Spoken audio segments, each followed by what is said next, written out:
OCD Kupid, man, welcome. Yes, sir.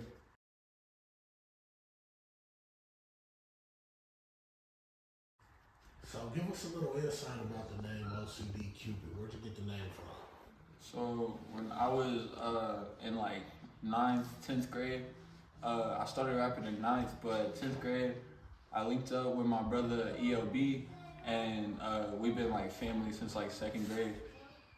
And we started making music together, and we was looking for names because I went through like a few different names, and I went with OCD because when I was younger, I was convinced I had OCD because like some like mental things, you know. But nobody believed me, so I was like, I'm gonna use OCD, but instead of using like the mental disorder meaning, I'm gonna change like the syllables of it, so it's OCD only cash driven. And then the Cupid, I feel like I've been through a lot of relationships, and I've had like a lot of bad luck with it for the most part, you know, throughout my life. So I'm Cupid, but with a K, because instead of like the love with the, you know, the bow and arrow and all that, it's like the heartbreak Cupid. So it's Cupid with a K. Right. Yeah, so it's OCD Kupid. I like how you put that together. So what was your childhood like growing up? Honestly, it was a little rough. So I ain't had my dad until I was like 17 years old, 16, 17. So I was kind of living with my mom, and I was going back and forth between like getting kicked out of my mom's house and going to like my stepdad's house. And me and my stepdad didn't get along, so it's like beef over there. And then I go back to my mom's with beef over there. And then so I started making music and stuff, and doing stuff with my brothers, trying to make music. And then I moved up here to meet my dad, and I've been up here ever since, keeping on the music legacy and keeping that going. And my dad found out my dad makes music, so we do it as a family. So where did you come from? Alabama. My family before that, like all my bloodline before me on my dad's side is from Miami, Florida though. So I consider myself like Florida, you know? But I grew up, born and raised Alabama, in different areas. I'd say a hometown, but I moved like my whole life. So I just have like a whole area. I don't really have like a certain hometown, but Alabama for sure. Is there a music scene in Alabama? I mean, I'm sure there is, but what's the music scene like out there? It's a little bit, so it depends on where you're at. So, cause it's kind of scattered between like, there's traps, there's hoods, and then there's like the countryside. And so obviously if you like in the countryside, like out towards the woods and stuff, you're gonna have like country music and rock. But if you go to like Decatur or Huntsville and out towards like the big cities, there's a pretty good music scene. Like Gucci Mane, he came from Alabama, Birmingham, and Lil Rai, he's a new artist. He came from Birmingham, Alabama. So there's a few people coming up out of Alabama for sure. So is it segregated like you might think out there? People think that, but it's not too bad. It just depends. If you go to like the real like countryside of things, then like people tend to be certain ways, you know what I'm saying? But for the most part, like yeah, I stay around the city, so like all the city people are usually cool. It's not like that like people think it is. Okay, yeah. People have you know, like there are different perceptions of what it would be like out there. Yeah. So especially with the South, people have a lot of like misinterpretations and like stereotypes. Right. So your issues that you had with your mother is what brought you to Nevada? Yeah, kinda. So when I was 15, I had gotten kicked out by my mom once for it was like a little petty argument. Got kicked out, and moved in with my stepdad. Left there, decided I wasn't going back, so I went back to my mom's. She kicked me out at 16. We got in a bad fight. I left, and I moved in with my brother Trippy. And I've known him since like 2nd grade. Like that's like my twin. Like, I moved in with him, and I was living with him for a few months, and we was just, you know, getting into stuff, doing all types of things, just, you know, sneaking out, going to parties, having fun. Started making music at his house, got him into making music, and then me and my pops got in touch. So I flew up here to meet my dad, and then he was like, I told him a little bit of my story, and he was like, I don't want you going back to like living by yourself at this young, so move in with me. So I've been up here ever since. Nice. So, what would you say the comparisons are as far as the music scene in Alabama opposed to Nevada? What's the similarities and what's the differences? Um, so in the music itself, it's very different. Like the styles, cause down south I was influenced by like Florida styles, Memphis styles. Cause I met Trippy. Trippy moved to Alabama when he was young, and then moved out to Memphis for a few years. Came back, moved to Memphis, came back. So he was mixed in with Memphis, and so I kind of picked up on styles from those places. So the South, it really got like for trap, for example, that genre of hip hop and music. The trap down there is a little different, like the style of it. Like it tends to be more like hype and like louder than the trap up here, like the Cali rap. I've noticed that a lot of people out here, have like Cali inspiration, which is pretty cool, but they have like, you know what I'm saying? Like they got more like that chill, like party type of vibe, and then Southern trap is like that, like aggressive, like, you know what I'm saying? Like trap music. Do you feel there's more opportunities out this way, or do you feel like you have more opportunities as far as things you want to accomplish in the music? Yeah. Do you feel like there's more opportunity out this way? So yeah, a little bit. I noticed that when I moved out here, my music did grow like way quicker and way larger than what it was when I was down there. But like personally, I have like I said, brothers and stuff that make music down there. So personally, I feel like me down there, I could do a lot being like with them in person, being able to work together and do a lot of that, like with the rest of the OCD members, because OCD is a group. It ain't just me, it's like a whole group and like a little rap collective. So I could really do a lot with them. But at the same time, like I said, people down there, sometimes they got like, people got different mindsets and stuff. So up here, I've noticed that people are more like open-minded to like different things instead of sticking to like one genre or something, you know what I'm saying? Right. So people up here are a lot more open to being like, oh, let me check you out, let me support you, rather than down there, they're like, down there people more tend to be like, oh, you're not famous yet, like it ain't worth my time, like, they don't care about the underground sometimes, but up here people look more into that. There's like more show opportunities and stuff, so yeah, for sure. Okay. You still get the support from back home that you had when you left? Yeah, so I noticed that I get a lot more, even while being up here, because I figured, going down there, like I'd get more attention in the places that I am. But I noticed that, my music, it's grown a lot since I've been down there, so I understand that, of course, people are going to like it more now than they did back then. But when I was down there, I didn't like a lot. I got a lot of hate and stuff. Like I said, when people have that like negative mindset of like, oh, you're underground, like, you're not famous, it ain't worth my time. So they would make fun of it, whatever, but I kept going. And now that I'm up here and I'm doing shows and I'm doing content, making content and getting better in my music and getting more like of a following and a fan base, I noticed that a lot more people down there are wanting me to be back so that they can like experience it and stuff because I've gotten better. So yeah. But it's a good thing and a bad thing at the same time, because it's like I feel like they're only doing it because I've gotten better, but it's still cool. Like, I'm getting more love, but yeah. Right. I've heard some of your music and you're very talented, man. I got to tell you that you have a very versatile sound. Yes, sir. You can go anywhere with it seems like. And what were some of your influences in the music industry? Or, just in music in general, Yeah. Yeah, what were some of your influences? For sure. So, definitely my top three always, anytime somebody asks me who inspires me in music, definitely my top three. And some people say this is cliche, like to a certain genre of music or whatever, but on like a real note, like in real life situations and through music, they've helped me as artists and people, like just in general, But definitely Juice WRLD, XXX Tentacion, and Lil Peep are my top three. And but honestly, I have a lot, like Trippie Redd, Ski Mask Slump God, like not really in the music from Ski Mask, but like there's a few of them that inspire me as like people and not just as artists. But there's a lot, like I'll get in little moods where I'll listen to like a certain genre or certain like few artists for like a certain amount of time, and then I like pick up influences from that, you know, not like biting their sound, but pick up influences from like just depending on what I'm listening to at the time, for real. Right. What my mood is and stuff. So do you feel like as being in the hip hop game, as being a white artist, do you feel underrated or overlooked, or you have to prove something more than others, or like how do you feel about it? Yeah, for sure.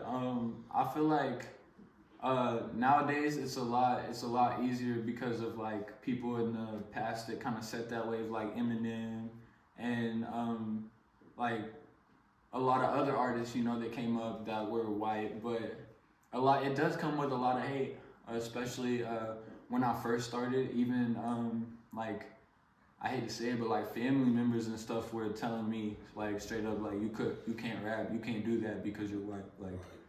But you know, I feel like it ain't even about that. It's about the music and like, you know, your feelings and where you came from and stuff. You know, it ain't about the way you look and none of that. You know what I'm saying? And I get a lot of hate, especially because like people take the locks like the wrong way sometimes. They be like assuming things just because I got, you know, dreadlocks, but it ain't even, you know, like that either. You know what I'm saying? So I definitely do see like the struggles. Especially because like some of my other brothers that make music, they're white too, you know what I'm saying? And they have like, it just depends on where you're at in the industry, you know what I'm saying? But definitely. Right. I mean, you don't see too many black people doing rock and roll music. You know what I mean? Yeah. So I did want to ask the question how you feel about it. But what separates you? What makes you unique as an artist from other artists? I feel like, especially these days, a lot of artists are like money driven. And I know I said the OCD is only cash driven, but that's not like in a sense of like we're only doing it for the money. It's like, you know, I'm driven for the money so that we can be good and taken care of and stable. But it's like, I feel like me and OCD as a whole really is different from a lot of the underground, and especially like some of the artists we mess with that aren't even in the group but that are like tied in with us.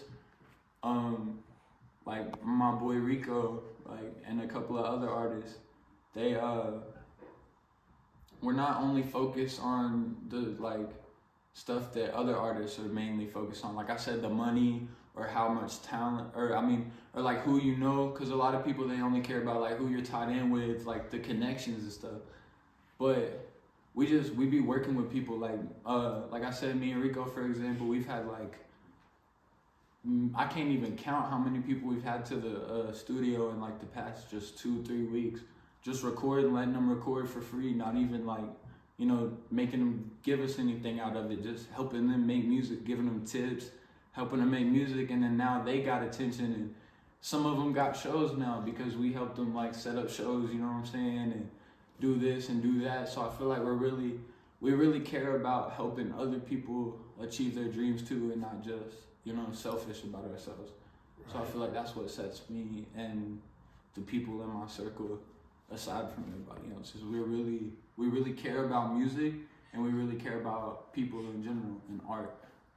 Right, because I know loyalty is a big thing in this game, and a lot of people, a lot of groups you see falling out, you know, once the money comes, because a lot of people, loyalty is tested. And a lot of people like to throw that word around, loyalty, I'm loyal, but, you know, you have to go through trials and tribulations to know if you're actually loyal. So, you know, you gotta choose your people wisely, you know, so. I agree. I definitely get that. What are some of your interests outside of the music? You know, outside of music. What else you into sports or? So when I was younger, I used to be really interested in like when I was like really young, I used to be interested in like military, like, you know, doing something like in the army or something like that. So I used to I was into like fitness for a little bit, like 8th, 9th grade. I was doing like football. I was in a basketball team for like a week, just a week. It didn't work out because I'm like horrible at basketball. I got all the hype, but nothing behind it.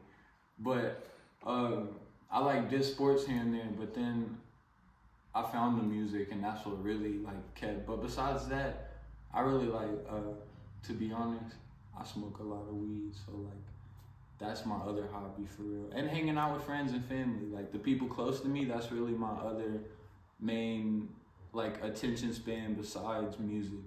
Like music is my life, but the only other thing that's like my main focus is the people around me that like show me love and that I show love to. So that's really, so I just be like hanging out, watching TV, chilling if I'm not making music. Right. So do you listen to any other type of music? Oh yeah, I listen to, I'm very open-minded to any genre except for country. I don't know why, I just can't stand country music. I'll know, you can play a country song and I'll know like the country song and I can know every word to that country song and just about any country song you can play, but I can't like stand listening to it. Like I don't know why, it just like, I don't know. I just never have been able to, I just don't like country music. But everything else, like I'll listen to rock sometimes when I'm in a certain mood.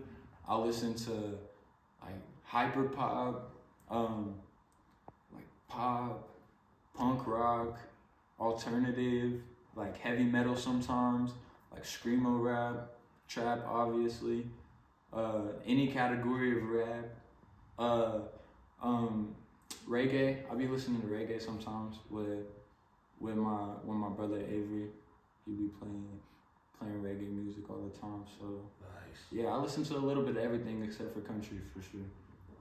Do you incorporate some of that into the music that you make? Oh yeah, I've made all types of different genres and stuff myself, and I like mixing genres sometimes too. Like I don't just stick to like script like what people like. I just do based off of my ear. You know what I'm saying? So I just really make music, you know? I don't really aim for nothing. I just get in there and whatever I'm feeling, I just feel it. So sometimes I'll be mixing genres. But yeah, I've made like alternative. I've made some like rock stuff. I dropped a rock album called Nevermind about like, probably like half a year ago, like a couple months ago, like a good while ago I dropped that. I've dropped like, I've made hyper pop, New York drill. I've made Southern trap. Always, like that's my main, probably a Southern trap. And then, yeah, like pop, all types of stuff. Like I just love making music. I don't really have like a certain category that I just love. I just love music, so I just make everything. It just depends on what I'm listening to and feeling at the time. Just go off the feeling. So do you write or do you just come off the head with it? How do you? So now my process for like the past like 2 years probably is all off the dome. Like I just sit in the booth, I find a beat, and I'll freestyle over the beat, however, until I just run out of things to say. And that's how I know, like, you know, that's the one, whichever one I spit the best on. So I could sit there for like, you know, it could be the first beat I click on and it'll be like, yeah, that's the one. Or I could be sitting there 10 minutes freestyling over beats. But when I like freestyle over one and I'm like, you know, that's a hard freestyle, like, you know, I'll be like, that's the beat, I'll throw it in there, you know, I'll smoke a little bit, I'll throw my headphones on and I'll just punch in. I'll freestyle a few bars, stop, go back, listen to it, freestyle the next few bars, listen to it, freestyle the next, until you got a whole song and you can't even tell that it was like chopped up like that. It just, you know, it just flows through. So I think they call it punching in. Some people got a few different like terms, but I be punching in on my songs. But used to when I first started, I wrote, like I was terrible at freestyling. But when I lived with my brother Trippy, he would come home from work because we shared a room because it was at like his auntie's crib and it was like a little trap house kind of. And we had to share like a big bed and everything, like a little cramped up room, everything in there. But he would come home, he would hook up to the PlayStation, he would just turn on a beat.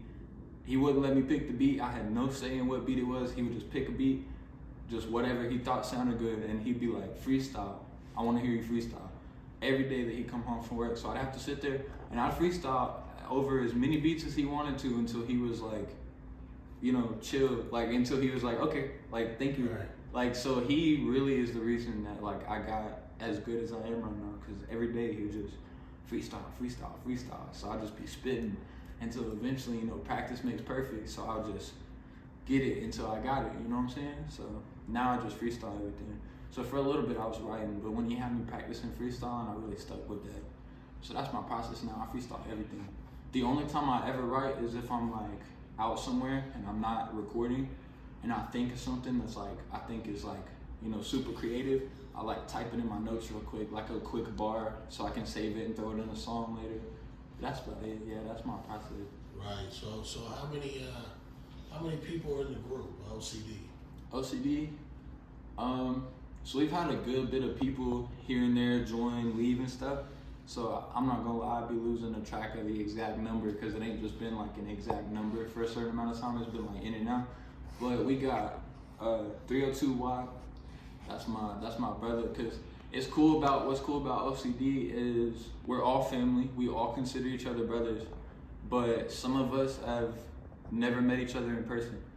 And we've known each other for like 4 or 5 years, but some of us have never met each other in person, but we're all brothers. Keen, he's from Pennsylvania, and we're all from like different areas too. So he's from Pennsylvania and like the Delaware area up there, you know what I'm saying? And he's my brother, we're all brothers. And then Virgo, he's from Chicago. He's part of the family. ELB, that's my brother. I know him in person. We've been locked in. Trippy, my homie Adrian, he don't really make music. He was going to, but he's just kind of he's just a homie, so he's just kind of in with us. And then I consider Miles, my brother Miles, part of OCD, and Avery because Avery don't really make music, but he helps me shoot all the videos. Him and Miles do. They help me with really half of my career for real. Is things what they help. They be helping me with the videos. They be really putting in the work with me. So they're OCD for sure. And so we got a good bit of people in there. My cousin Young Demon, he my cousin. He makes music too. What's cool about that is like I mentioned earlier, my pops makes music. My uncle makes music, so my pop's brother. And then his son, my cousin, makes music. So it's I make music, my dad makes music, my cousin does, and then my cousin's dad, my uncle makes music. So it's a whole family thing. Right. So yeah, that's who's in LCD. We got a lot. Have you ever thought of bridging the gap, bringing everyone together at once, the ones that you haven't met, and maybe doing a show or just having a reunion type situation? For sure. I've kind of we've talked about it all together, but I've had individual conversations with each one of them about wanting to do it. It's just a matter, we got to get the bread, but once we get the money to be able to do that, that's a for sure thing. We're going to all link up one day. We were talking about if we get signed one day in the future, one day when we get signed to move into a big house together and have an OCD house. A little headquarters, and us all live there in a big ass house, and we're all rappers just making music, and it'd be nothing but grinding and putting in work in one big house. And that sounds like a reality So it'd be show. cool. It would, and yeah, we could even do a little YouTube, do vlogs and stuff of everybody in the house. It'd be cool. That's a goal one day, hopefully, if everybody's still down with that by the time we achieve that. Right. But yeah, for sure, we definitely want to all link up. So being in Reno, are you collaborating with any locals out in Reno, or? Oh yeah, actually, so I was kind of collabing here and there, you know what I'm saying? I had a couple of people I was messing with, but ever since I met my brother Rico, we really been like I said, we had so many people at the studio for the past few 2-3 weeks, just every day, people in the studio, in and out, just different people. So I've met, we've collabed with 1, 2, more than I can count on my fingers, how many artists we've had just in our little studio, just making music and stuff. So really a lot, whoever makes music, if they're trustable people and whatnot, good people to be associating ourselves with, come on, make music, you know what I'm saying? Chop it up, hang out, get to know them a little bit while we make music, and then we help them post their stuff, get them created up, get them started up, making music. We had one person in that studio, he wasn't even recording, he didn't even make music. He was just one of the homies, one of the rappers we did have there, one of his homies that don't even make music. And we got him up there, up on the mic, and dropped a little verse on something just cause, you know what I'm saying? Inspiring people to really get out there and do stuff. Whether they take it as a passion or not, they still they having fun, you know what I'm saying? They doing it, having fun. So yeah, a lot. I really work with anybody, for real. Love to hear it, man. So Can we be expecting any new music ending 2023 and starting into 2024? What's the plan? Oh, for sure. So I'm really excited about this one. This is like the main attraction right here. So me and my brother ELB for like the past year actually. So last year on December 15th, we dropped a project called Born for This, and it was a collab album. Me and him on every single song together, and then had some like features in there and stuff, you know.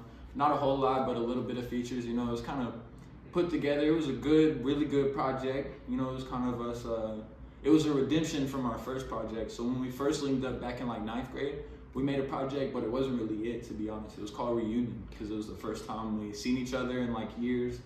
We were making music, so we called it Reunion. But it was kind of like put together, kind of thrown together, all sloppy. But, you know, we were having fun making it. It was kind of our learning experience. Then we made Born for This. And on December 15th, 1 year later this year, we have Born for This Part 2 dropping. And we have, it's 14 tracks, 14 track album. And we got our first big name feature on there with DLU Kemp, an Arkansas artist that's he's got like millions and millions of views. He's a big artist, so we got our first big feature on there. We got another pretty big feature, Sackway from I believe he's from Georgia. I don't want to get that wrong, but I believe he's from Georgia. We got a bunch of features on there, like bunch of features. We got my cousin on there, my uncle on there.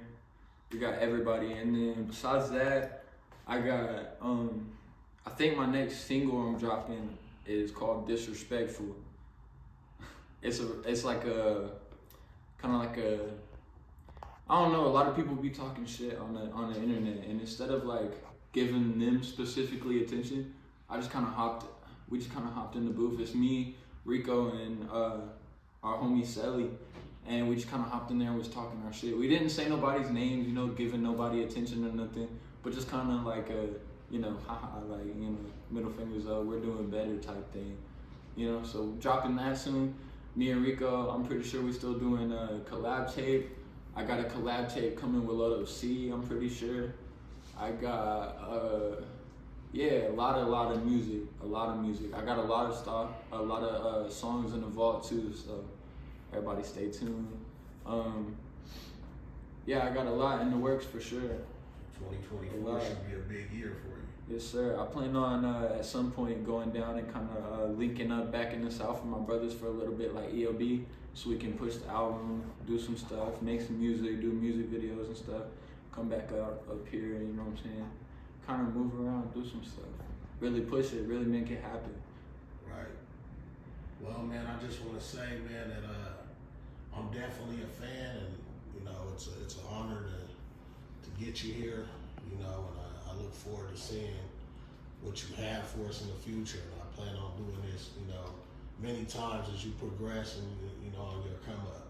Yes, sir. But let the people know where they can find all your music and stay in touch with you. Yes, sir. Anybody who want to check me out, it's OCD Kupid on all platforms, Spotify, Amazon Music, Apple Music, YouTube, SoundCloud, really anything, everything, Pandora, just OCD in all caps, space, Kupid. Yes, sir. That's what's up. And last but not least, my man, I gotta hear a freestyle. Give me a 16, whatever you got, a 32, it don't matter. I want to hear something. A little freestyle. Let the people hear something. I was 14 making music, getting grounded for it. Trying to get a microphone, but I couldn't afford it. Running around with the wrong crowd, might kick your door in. Steal the wheels off of a Ford so I could explore it. Hey, I've been making music since 15. Steady been chasing the bag, looking for big dreams. I know my family finna miss me. When I go get this check and I run a crit, I might have mumbled, but it's okay cause I'm coming back. I've been running up in the field just like a running back. It's good. OCD Kupid. I usually freestyle that, but it's something I am to tap in with the interview. Appreciate you. How'd you get the name OCD Kupid? Oh wait, did you already start? So we just have to restart that question real quick. And what was the question? Yeah, what was it? It was oh yeah, the Yeah.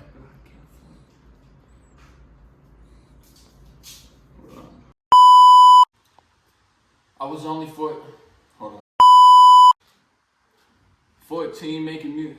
Okay. I was 14 making music, getting grounded for it. Trying to buy a microphone, but I couldn't afford it. Running around with the wrong crowd, might just kick it doing. Steal the wheels off a Ford just so I could explore it.